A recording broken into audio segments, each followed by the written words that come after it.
karena di tiap kampung mereka bisa punya pasar tetap, pasar terjamin.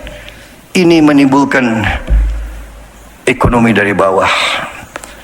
Para kepala daerah melaporkan bahwa mereka merasakan dinamisme dari bawah. Saudara-saudara, ini hanya salah satu bukti awal dari 1 tahun kita bekerja.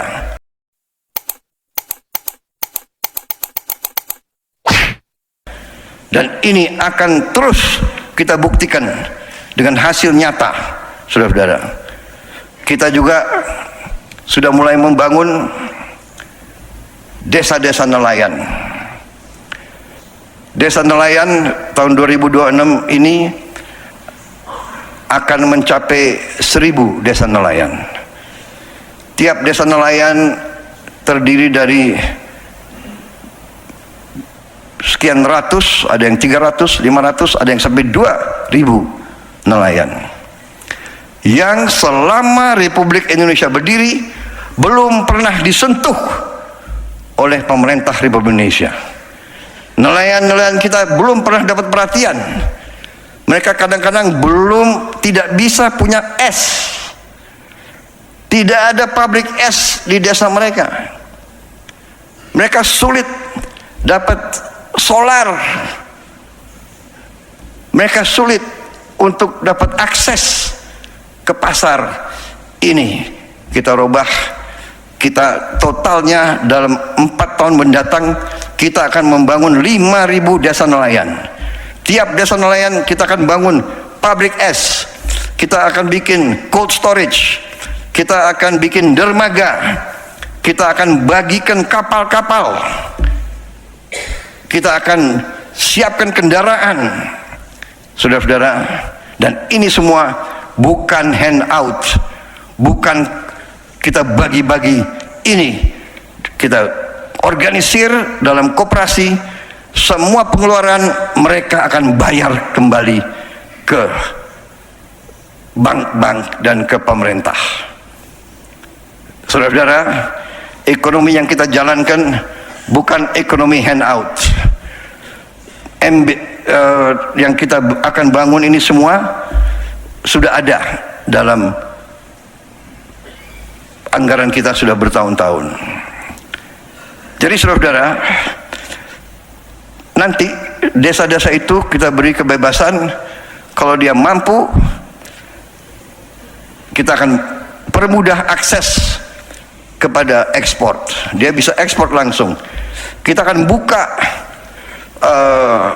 pelabuhan-pelabuhan, lapangan-lapangan terbang boleh ekspor langsung.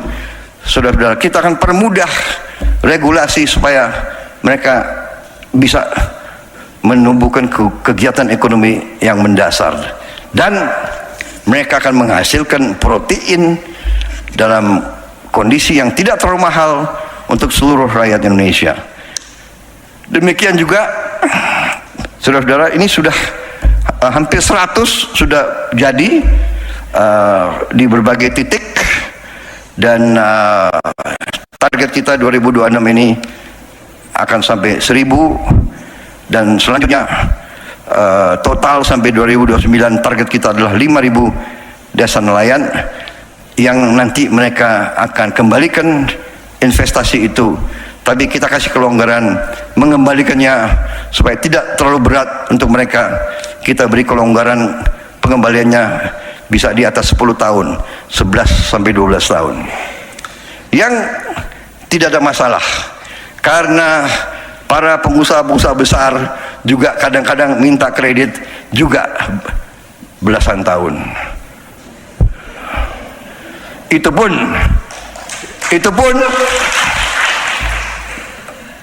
sering minta restrukturisasi, ya kan? Saya ini sudah lama jadi orang Indonesia, dan saya pernah jadi pengusaha juga, ya. Saya pun pernah minta restrukturisasi. Dengan kata lain lebih sederhana, minta belas kasihan perpanjangan untuk kembali. Benar atau tidak? Mana menteri-menteri pengusaha? Saudara-saudara, kalau pengusaha besar boleh dikasih apa itu haircut, apalagi haircut lagi, wenaknya sendiri haircut.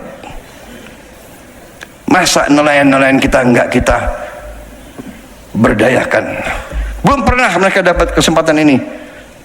Banyak yang nangis di pulau-pulau terpencil. Sekarang kita hadir, kita memberi harapan ke depan. Sama juga dengan Koperasi Merah Putih yang akan kita bangun dan sudah mulai sebentar lagi. Kemungkinan saya dapat laporan mungkin dalam 1-2 bulan ini sudah akan beroperasi beberapa ratus koperasi. Yang koperasinya sudah hampir berdiri adalah 30.000 koperasi, 30.000 gudang. Tiap koperasi punya gudang, punya cold storage, punya gerai-gerai. Di situ akan ada farmasi desa murah, obat generik akan sampai, akan ada klinik desa, akan ada gerai untuk super micro financing untuk membantu menghilangkan peran daripada rentenir. Kita akan beri bunga yang sangat mudah, sangat ringan untuk mereka-mereka. Semua barang subsidi akan punya akses, rakyat akan punya akses langsung, sehingga tidak ada penyelewengan, tidak ada kebocoran. Dan ini semua anggarannya dari mana? Anggarannya sudah ada, karena 10 tahun kita sudah beri dana desa kepada desa-desa kita. 10 tahun sudah kita berikan. Dan sekarang kita akan mengarahkan, selama ini 10 tahun kita harus akui banyak dana tersebut tidak sampai ke rakyat. Ini dibuktikan dengan banyak sekali kepala desa yang terpaksa berhadapan dengan hukum karena tidak dapat pertanggungjawabkan dengan baik penggunaan dana tersebut. Saudara-saudara sekalian, dari ini semua, saudara-saudara, kita akan buktikan bahwa pertumbuhan ekonomi kita real, nyata, dan akan di atas sasaran yang kita tetapkan. Saudara-saudara sekalian, kita juga buktikan bahwa kita sekarang sudah swasembada beras. Kita menuju swasembada pangan. Saudara-saudara, produksi beras kita tahun 2025 adalah 34,7